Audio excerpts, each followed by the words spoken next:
कहिलेकाहीँ काम गर्दा गर्दै शरीर एकदम थकित हुन्छ, आराम गर्न मन लाग्छ, कसैको आवाज सुन्न मन लाग्दैन अनि कहीँ सुनसान ठाउँमा गएर बसौँ जस्तो फिल हुन्छ के किन थाहा छ?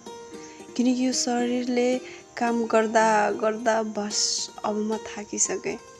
कमसेकम तिम्रो लागि काम गर्न सक्ने क्षमता बनाउने केही त मलाई खुलाऊ भन्छ के।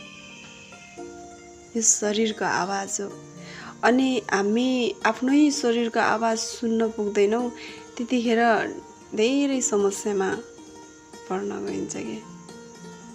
अनि यो बडी सधैँ ताजा, जति हराभरा राख्नुहुन्छ नि त्यति न्यू न्यू आइडियाहरू आउँछ, न्यू न्यू अपर्च्युनिटीको बाटो खोलिदिन्छ अनि समाजमा पनि यस्तो स्ट्यान्डर्ड दामी ब्युटिफुल ह्यान्डसम यस्तो बडी बनाइदिन्छ के।